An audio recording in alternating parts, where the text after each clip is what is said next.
how to feel you all around me, and to take your hand along the sand. But I may as well try and catch the wind. They call me Mellow Yellow, quite rightly. They call me Mellow Yellow, quite rightly. They call me Mellow Yellow.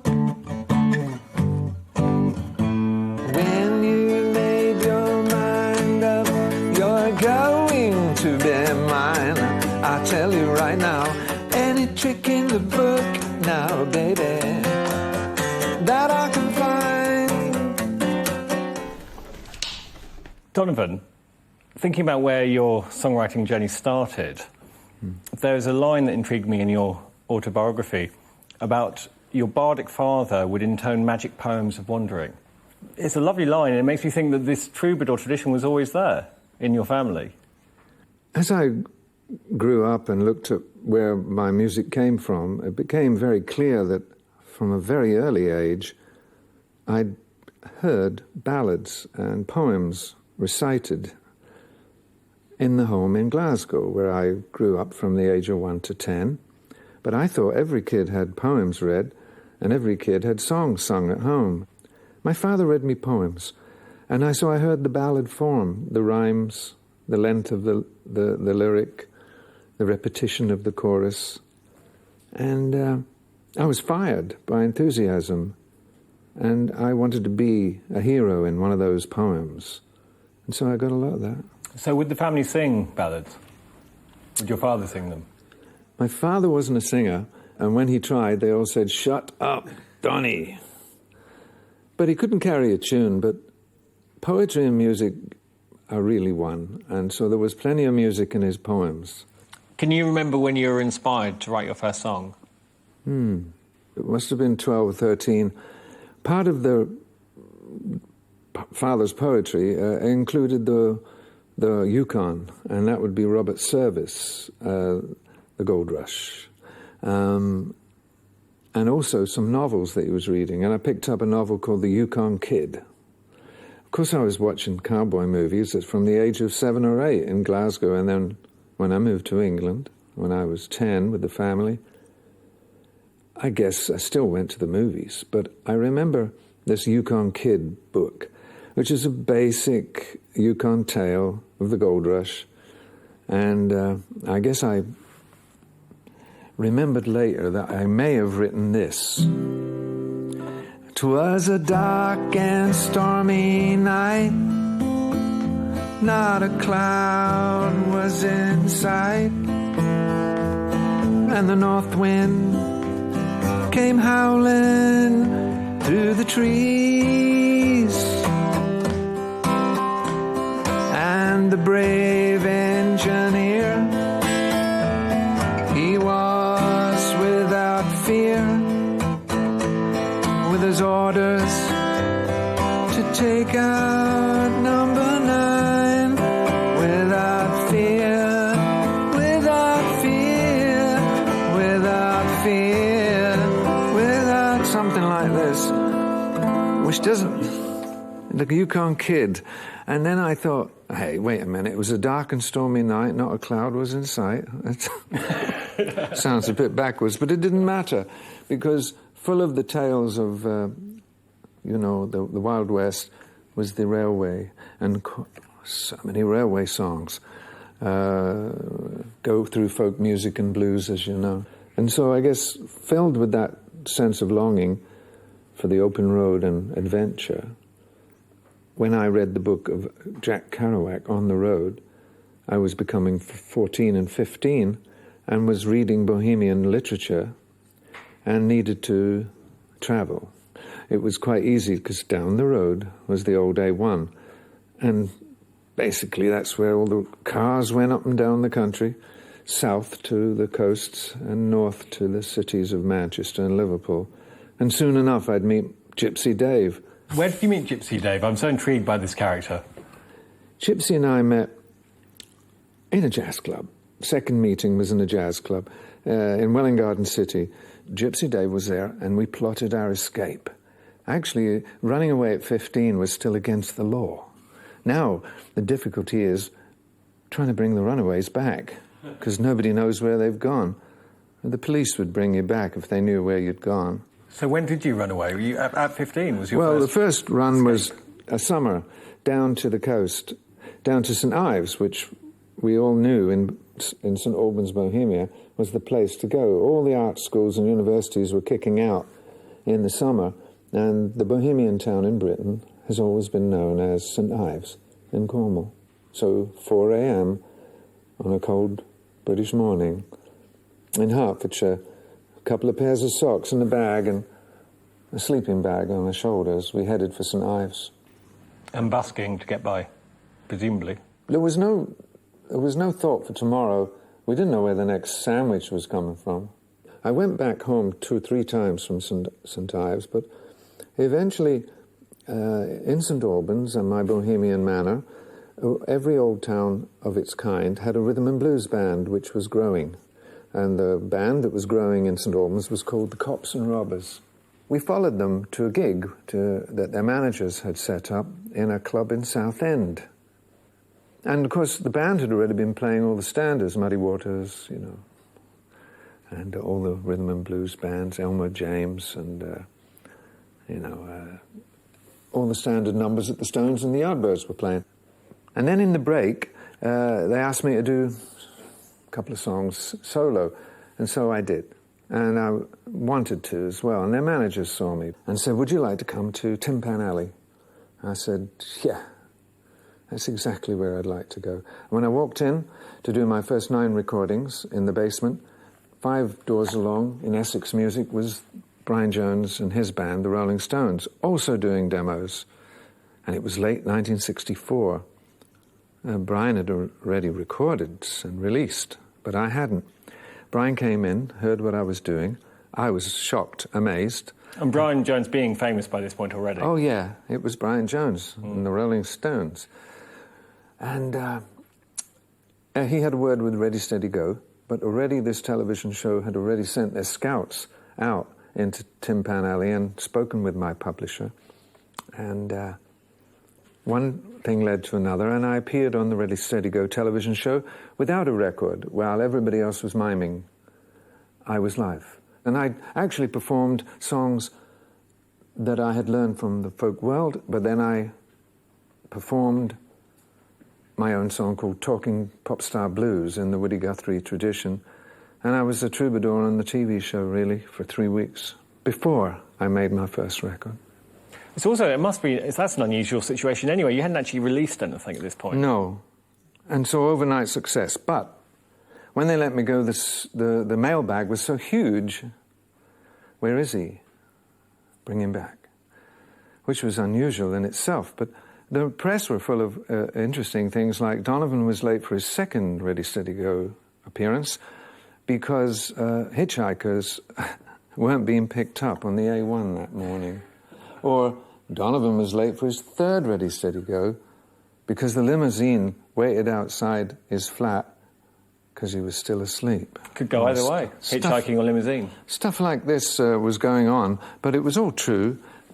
Then they released Catch the Wind, my record company, and they asked me to do another song, not my own. And this is interesting because people were being asked, songwriters, even songwriters, to cover American hits because they already were a hit over there.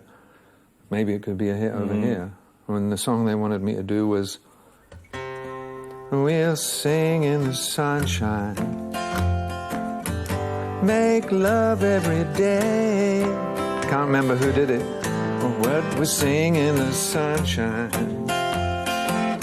and I'll be on my way. So when I heard it, I went, "No, That's not happening." No. I've got one myself. I'll do one of my own." And it was the first single, and essentially a poem of lost love.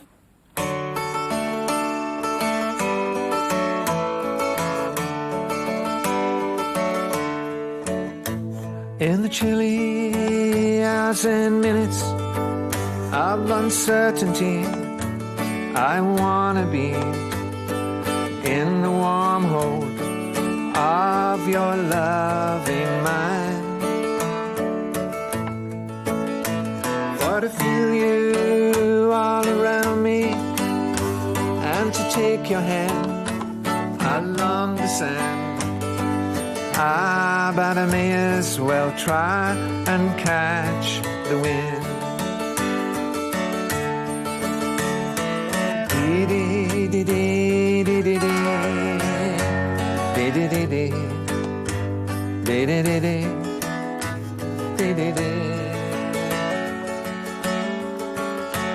When sundown pales the sky, I wanna hide a while behind your smile, and everywhere I'd look, your eyes I'd find.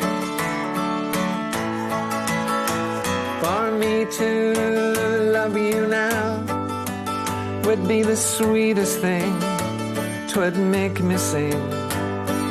Ah, but I may as well try and catch. Ah, but I may as well try and catch the wind. Catch the Wind is a beautiful song. Thank you. Catch the Wind came out, you were famous very quickly. And then you have this situation where I guess you're a young man with an acoustic guitar writing his own songs, obvious comparisons with Bob Dylan. How did that feel at the time? Well, at the time it was odd, but those in Bohemia knew that the roots were Woody Guthrie. The harmonica wasn't invented by Bob Dylan, and the hat he wore and I wore was definitely Woody. These things, but the outer world saw it differently. The outer world of British pop was looking at, are you a Stones fan or a Beatle fan? And why there was any comparison, I guess, was obvious, but it became very heated in May of 1965, but it only helped to introduce what we were all looking for anyway, and that was the Bohemian Manifesto invades popular culture. Joan Baez came in May of 65. Bob Dylan came into London in 1965, and I already had Catch the Wind and Colours on the charts. So three figures from the folk world were now launched in an enormous way with that controversy. Bob was leaving his relationship with Joni. They were the king and queen, I was the prince. And so it was quite extraordinary. Can I just ask you when you wrote Catch the Wind? I'm not quite sure, actually. It's hard to tell. After St. Ives, back home, I came back home, disillusioned, if you can be disillusioned at 17.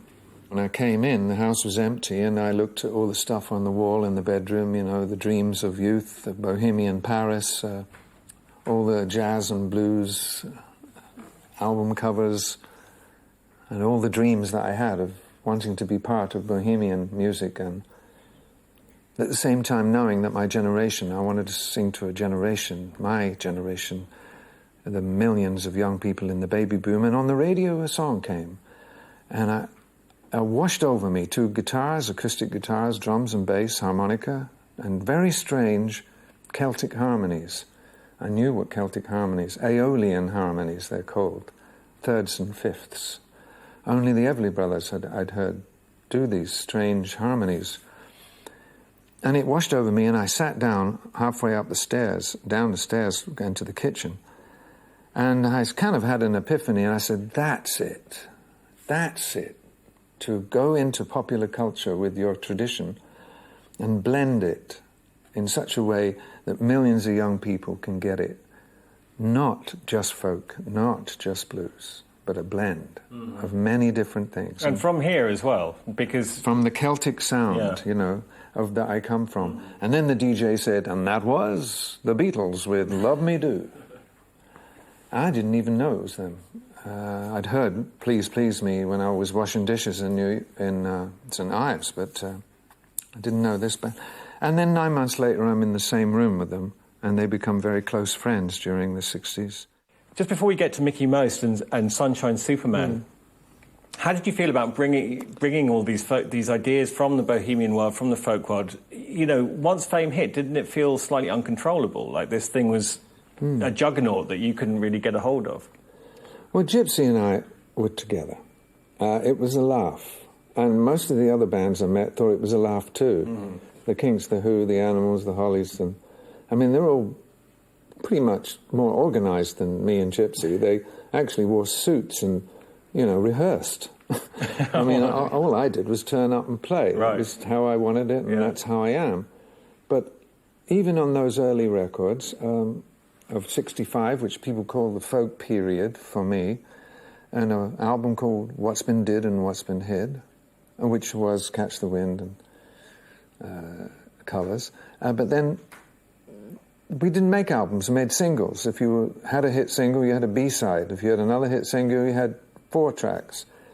That was called an EP, extended play.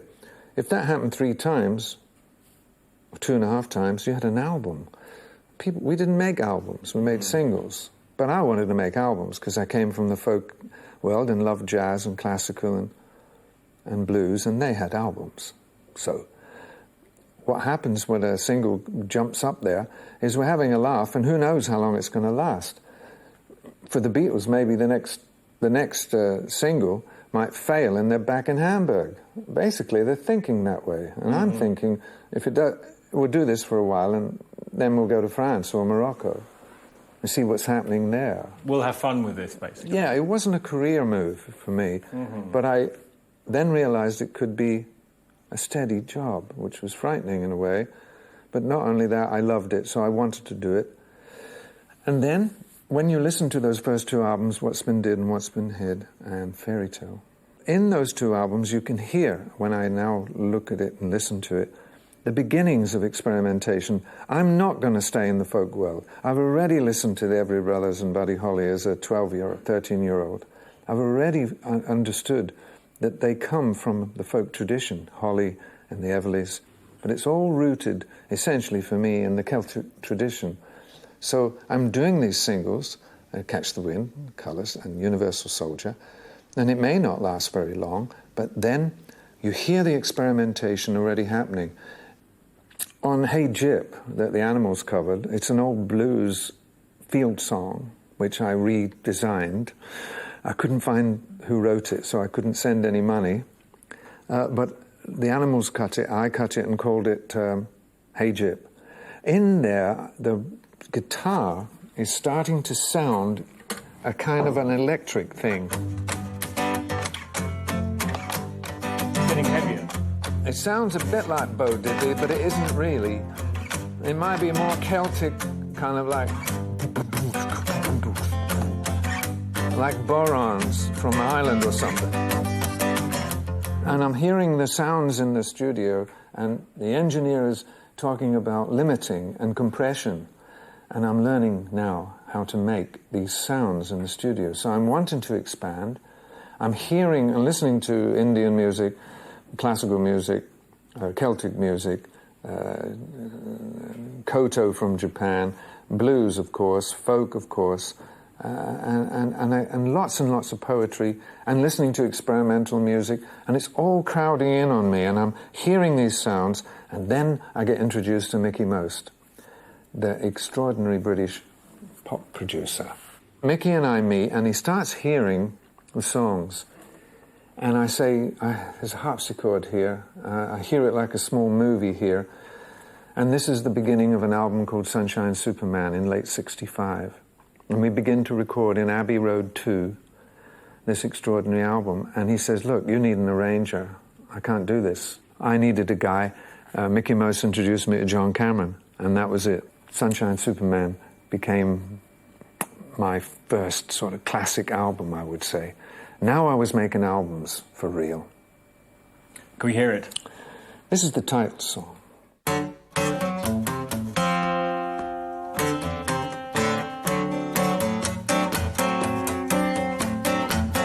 Sunshine came softly through my window today. Could have tripped out easy, but I've changed my way. It'll take time, I know it, but in a while, gonna be mine, I know it. We'll do it in style. When you made your mind up, you're going to be mine. I tell you right now, any trick in the book now, baby, that I can find. Everybody's hustling me just to have a little scene. When I say we'll be cool, I think that you know what I mean. We stood on a beach at sunset. Do you remember when? I know a beach where, baby, it never ends. When you made your mind up, you're going to be mine. I'll tell you right now, any trick in the book now, baby, that I can find. When you made your mind up, you're going to be mine. I pick up your hand and slowly blow your little mind. Blow your little mind, yeah, yeah, yeah. Sunshine Superman, a perfect little pop song. And wasn't it inspired by a great subject for pop songs, The Girl That Got Away? The Girl That Got Away. It was Linda Lawrence, who just had a babe with Brian Jones. I didn't know it at the time that Brian's helpful beginning for me would create a triangle in my life. It would be Linda, Brian, and I. Linda Lawrence was pretty much the first paparazzi girlfriend, I guess, of the first charismatic rock star. She was hounded, really. And so she was kind of shell-shocked when we first met, but she knew she loved me and I loved her. Brian and she were splitting, just like Joni and Baez and Dylan were splitting. And so I came into this relationship very strong with this song saying, one day we will be together. And so she put me on the charts, Linda Lawrence. It went to #1 in the United States. A strange thing happened around this time. I think before the single came out, you went off to Greece with Gypsy Davy, and the story goes that there was one telephone on the island, and even, you know, you're famous now. The career had happened, but then you went off to Greece, no one knew who you were. It was back to the bohemian days of busking and sleeping on the beach. There was a very good reason for that. What was the reason? So the album was made, half of it was made in Abbey Road 2 and the other half in May in Los Angeles in '66 in CBS Studios. So the record was finished. It was clear that it was extraordinary, and Mickey and I knew it. And then Alan Klein appeared on the scene and took me from Pie Records and put me with Clive Davis and CBS Epic in America, which was obviously the right move, but all hell broke loose and I was sued. And the record was put in the courts. Looked like it would never be released. That spring of 1966, the Drug Squad was created in London, headed by Sergeant Pilcher. The target, the main singer-songwriter pop stars of Britain. The first target, Donovan. The drugs bust, your drugs bust, what happened? The drug bust was set, and we were cased, and we were busted. Gypsy Dave and I. It was clear that we didn't have anything in the house. They brought their own.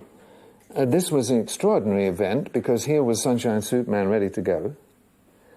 But the career looked over. The paparazzi were everywhere. So what did Gypsy Dave and I do? We said, well, that's it. It's been fun. A few hit records. Let's go to Greece. So off we went to Greece, and we spent the summer in Greece, living with nothing. It was £5 a day we were living on, less. And we rented a little house up in a hill in the most deserted island in the Greek archipelago we could find. Happened to be Paros. No hotels, no tours, no tourists, no tourism, no nothing, one taverna. Then, one afternoon, Gypsy Dave and I sitting there with 3 days' growth on. I had the guitar. We were back on the road, but we were in the Greek Isles. The phone rang. It was manager, not Alan Klein, but the English manager, Ashley Kozak. And Ashley said, "Don, come back. All is forgiven. Records released, #1 in America." Click. Gypsy looked at me and I looked at him. We put our hands in our pockets. Money on the table. Not enough to get back to Athens. Even with a #1 hit single? With a #1 hit single all over the world. There was a first-class ticket waiting in Athens, and the taverna owner came up, wiped the table and said, "Okay, boys, what's happening?" We told him. He laughed. "We don't have enough money to get back. You've got a #1 in the United States." So he sat down and poured 3 ouzos. We had taken down to Greece very little. One thing was incredible. A briefcase with a vinyl record player inside and a cassette player. The highest technology of the day. 3 albums. Revolver, Leonard Cohen's first album, and my white label of Sunshine Superman. That was it. So the taverna owner said, "The record player, boys. I give you the money for that, for the steamer." There were no boats called tourist boats. It was a steamer. And then we went back on the steamer, waving goodbye to that island. And the old man of the island was an old guy, the elder, who was looking after us when we were there. He was a very wonderful guy. He was waving too. And in my book I saw that I was waving goodbye to an island, but I was waving goodbye to a way of life I'd never live again. There was a song which I believe you wrote pretty quickly, which became a very big hit, Mellow Yellow. I believe I was in Sweden, and we're having a party in the suite in the hotel, and as many a songwriter I know, I started making up a song, Mellow Yellow. And where it came from was, previous to this party in Sweden, Gypsy and I had gone for the first trip to New Orleans. Now, New Orleans was incredible, because now, like the Stones going to Chess Records in Chicago, me going to New Orleans was the big buzz. I'd listened to all the jazz and all the blues that came out of the Delta, of course. And I went to Preservation Hall, which is where the old boys of jazz would sit on wooden benches. That's it. No recording gear, no television cameras, no radio, no nothing. They just gather there every late morning and afternoon and blow Dixieland jazz. And when I was there, I just couldn't be dragged away from this Preservation Hall. When I went to Sweden, I started doing this vamp, which is the New Orleans... And that was the standard New Orleans sound. And basically it's on. You'd think it was like 1, 2, 1. No, it's all on.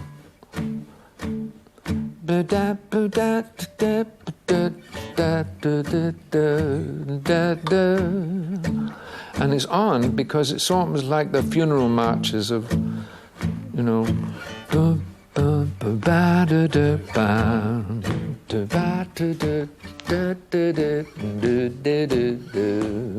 So it was all this stuff in my head, and, you know, it was Louis Armstrong and these boys. And I started doing this thing at the party, you know, come Mellow Yellow, and so everybody would sing along. So I created a song, just like Dylan went out the back of a recording studio once and wrote "Everybody Must Get Stoned" in 5 minutes, because he needed another song for the record and just make one up. Mellow Yellow was similar. So Mellow Yellow was a sing-along. I didn't think much about it, really, but it was definitely that. And I tuned the guitar down to to get the thump, and that the brum, brum, brum of the New Orleans bass players who play bass and play stringed instruments like percussion instruments. So here I was, a one-man band doing it all, and we had a lot of fun when Mickey Most said, okay, what have you got? I said, well, here's 12 songs, 14 songs, and he'd pick 2 and say, they're the singles, and I'd say, what, that one? He said, yeah. I said, that was just a party song, just for everybody to sing along. He said, that's right, Don, for everybody to sing along. And there you have a hit. And so Mickey knew all those things, and I started to learn those things from him, although I still can't choose what's going to sell. But Mickey had an ear for it, and we began and recorded Mellow Yellow. So the song took about 5 minutes to write. It'll probably take about 3 minutes to play. Can we hear it?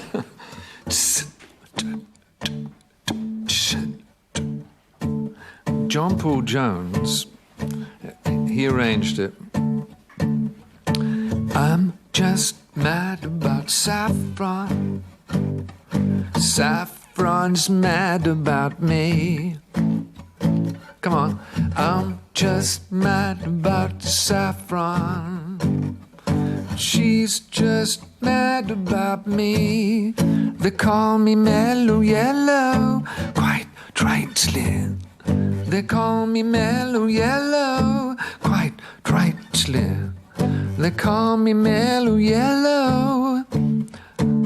I played it recently with Bill Wyman down in Monaco with his band, the Rhythm Kings, for the Red Cross Gala that the Prince does. And we were in the rehearsal and we were doing this, and he said, "It's so simple, Don. I'm just mad about 14. 'Cause 14's mad about me." And it is simple, isn't it? I'm just mad about 14. She's just mad about me. They call me Mellow Yellow, quite rightly. They call me Mellow Yellow, quite rightly. They call me Mellow Yellow.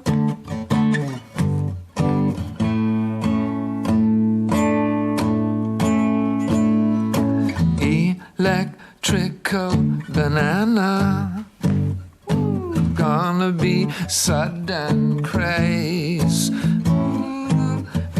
Electrical banana, it's gonna be the very next phase. They called it Mellow Yellow, quite rightly. They call me Mellow Yellow, quite rightly. They call me Mellow Yellow.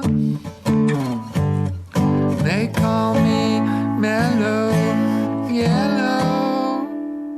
Yellow, yellow, yellow, yellow, yeah.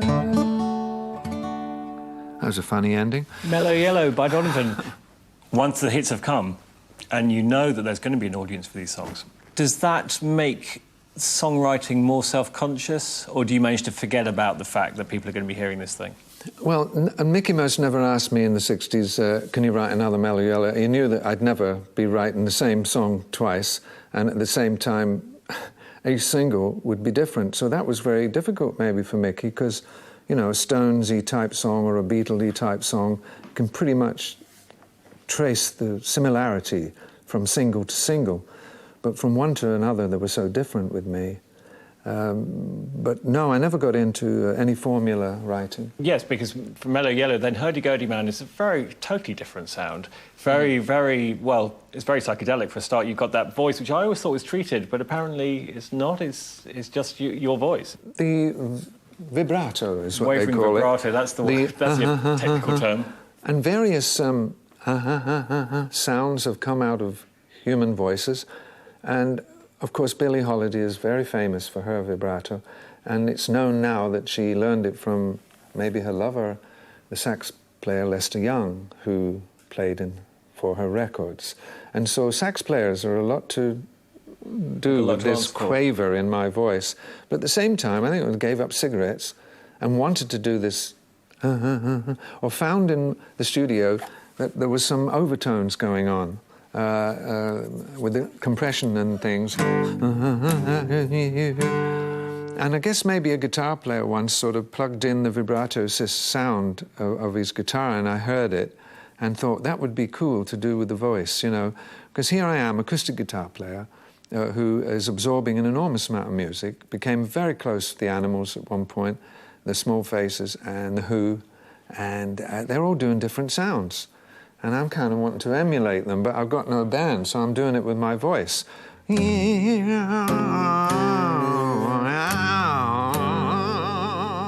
then late at night, when the only sound is the guitar, I'm hearing overtones, and so I'm hearing these electric sounds on the top.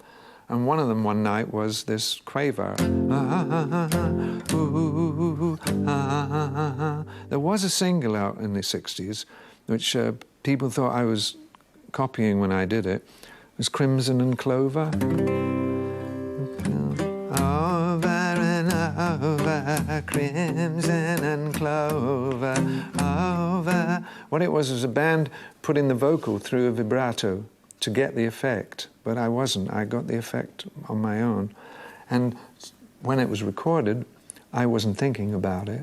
It was only later when Mickey said, you know, you're doing something with your voice there. It's quite natural to me. Mm-hmm. Because you'd had those late night sessions where you'd been training it in a new way. Well, trying it at home on my own, sitting in the cottage, cross-legged, just going... Seeing how it... And, you know, and hearing counterpoint. It's a counterpoint thing. When the tempo is really brang, brang, brang, and you're... So it's kind of classical things going on in my head all the time. And thought, well, I'll try it with a voice. You want to hear a bit of it? I'd love to hear the whole thing, if that's okay. So the sounds that were coming...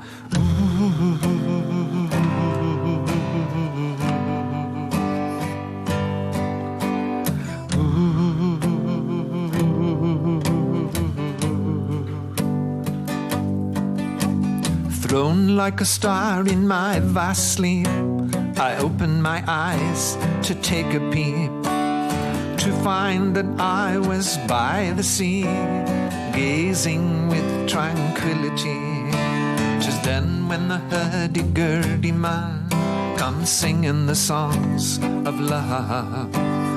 Then when the Hurdy Gurdy Man comes singing the song of love. Hurdy gurdy, hurdy gurdy, hurdy, gurdy gurdy, he sang. Hurdy gurdy, hurdy gurdy, hurdy, gurdy gurdy, he sang. Hurdy gurdy, hurdy gurdy, hurdy, gurdy gurdy, he sang.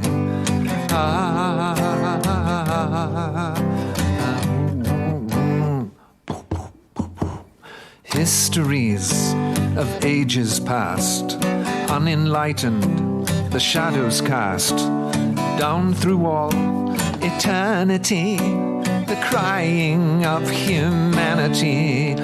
'Tis then when the Hurdy Gurdy Man comes singing the songs of love.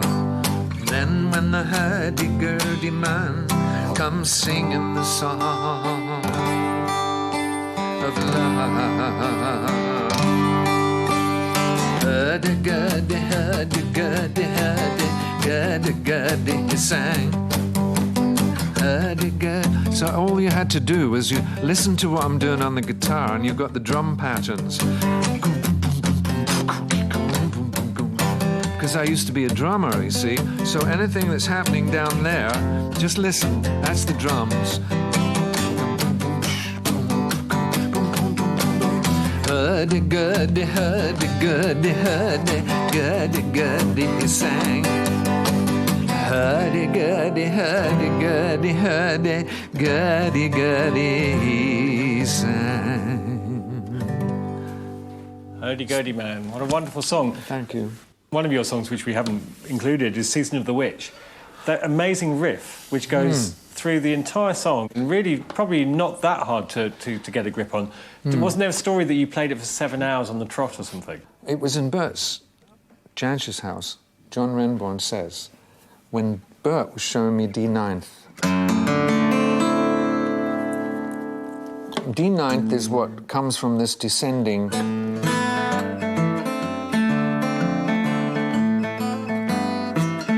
which is one of the basic picking things that extraordinary songs are made from, you know. And when it got down to here,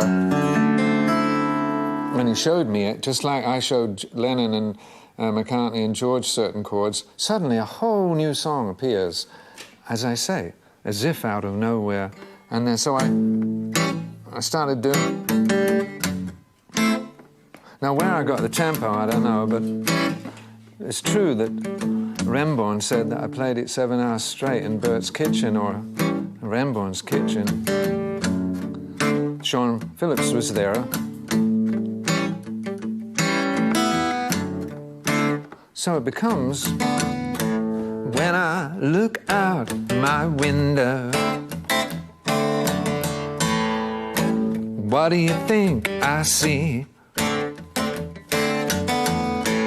When I look out my window, so many different people to be, that it's strange, so strange. You got to pick up every stitch. You've got to pick up every stitch. When a rabbit's running in the ditch. Oh no, must be the season of the witch.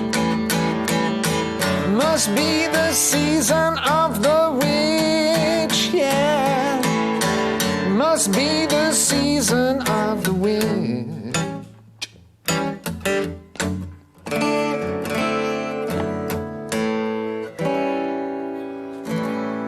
That became a jam for many bands, and that's a real buzz if a songwriter comes up with something that a band can play for like 10, 15 minutes.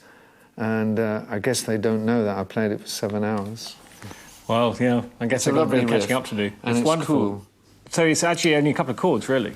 Yeah. It's 2 chords, the A7 and the D9, but then it builds to the A, the D, the E, the A. And it goes like that. The other great thing about Season of the Witch, it's got 2 things which are very 60s, capture aspects of the 60s. It's got this searching feeling, but a paranoia. Yeah. It was written prophetically before the bust. And, oh no, must be the Season of the Witch. You knew it was coming. But it was prophetic in that sense, but at the same time, it has... Yeah, a kind of a dark... People think my songs are all up and positive, but there is a dark side as well that we open up when we go inside. And there it is, the Season of the Witch. You went to Greece again, I think, in 1970, but this time the difference was there was a yacht involved, so I guess circumstances had changed. By the end of the 60s, Gypsy Dave and I said, well, is that it? Again? Have we gone back on the road? Well, I said, well, yeah, but why don't we buy that yacht? And we'll do it that way. We'll just go around the world, touring. And at the end of the 60s, it was planned, well, I guess I was involved, called a tax exile. And I said, well, I'm going away, and they figured it out that if I don't touch base anywhere in the world and just keep sailing, I would pay no tax anywhere in the world, and I'd earn more than any singer-songwriter soloist ever in that year. Wow. On one tour. It's quite extraordinary to think about it now, but that wasn't the reason I was going. I'd had enough. It was gone. Open Road was the album, and in that album, it was clear something was over. You're so young, though. 24, wasn't it, at this stage? I mean, that's incredibly young to have... almost you'd had enough of this thing that had happened. Well, I looked in the mirror in the Japanese hotel on the first 2-month leg of that tour and knew it was done. It was over. So what else is there to do? Everything else would be repetition. Just as I couldn't do the same single again and again, I couldn't do the same tour again and again. There was different reasons for me for doing this than maybe others. It wasn't a career move. It was an anti-career move. But guess what? Coming back to England and the whole thing collapsing, this tax exile, went back to my cottage, which I'd rented to 2 American girls, Laurie, the ex-wife of John Sebastian in The Love and Spoonful, and Cynthia, who became the partner of Klaus Voormann, the artist on the Revolver cover of the Beatles. Anyway, the two girls were there, but one of them was there when I arrived. The other one, Laurie, was at Clapton's house on a week-long party in the country. And when I came back to my own cottage and told the girl there that I was back, Cynthia said right away she knew what had happened. 4 days later, Laurie came back up the drive, and she was in her Carmen gear, and 2 doors closed. So she was with someone. 2 young women came in. Laurie came first, and then turned to the second woman and said, "I guess you two know each other." And it was Linda, the Sunshine Supergirl. We'd split in '66, and now here we were together again. So the '60s closed beautifully with the confirmation of the lyric in Sunshine Superman, "I know it'll take time, but we'll get together again." And it did. So that's the story of the end of the '60s for me. An extraordinary closure, but not the end of my songwriting or my recording. But everyone seems fascinated with '60s, and why not? Donovan, thank you so much. Will, thanks very much.